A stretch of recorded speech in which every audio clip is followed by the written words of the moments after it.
For a spiritual seeker, there is a major difference with regard to prayer and aspiration. Prayer is, generally, and in many cases, a more formalized external activity, primarily based in the outer nature. Aspiration is centered in the soul or psychic being, and represents the spiritual flame that motivates the seeker to practice his spiritual path. The mother provides clarity on the differences between the two, as well as between different types of prayer that the seeker may utilize. She distinguishes between prayer that is, at its basis, egoistic and self-centered in nature, and prayer that is an expression of the psychic aspiration, taking the form of non-selfish aims and expressing gratitude and devotion.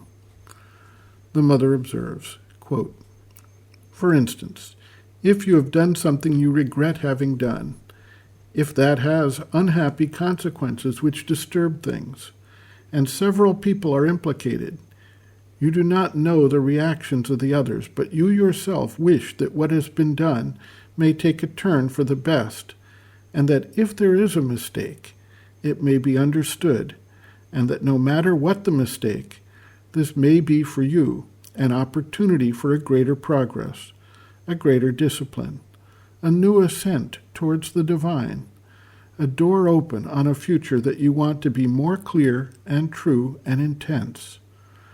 So all this is gathered here," pointing to the heart, "like a force, and then it surges up and rises in a great movement of ascent, and at times without the shadow of a formulation, without words, without expression, but like a springing flame. That indeed is true aspiration. That may happen 100, 1,000 times daily, if one is in that state in which one constantly wants to progress and be more true and more fully in harmony with what the divine will wants of us. Prayer is a much more external thing, generally about a precise fact, and always formulated for it is the formula that makes the prayer. One may have an aspiration and transcribe it as a prayer, but aspiration goes beyond prayer in every way. It is much closer and much more, as it were, self-forgetful, living only in the thing one wants to be or do, and the offering of all that one wants to do to the divine. You may pray in order to ask for something. You may also pray to thank the divine for what he has given you, and that prayer is much greater. It may be called an act of thanksgiving. You may pray in gratitude for the aspect of kindness the divine has shown you, for what he has done for you, for what you see in him, and the praise you want to offer him. And all this may take the form of a prayer.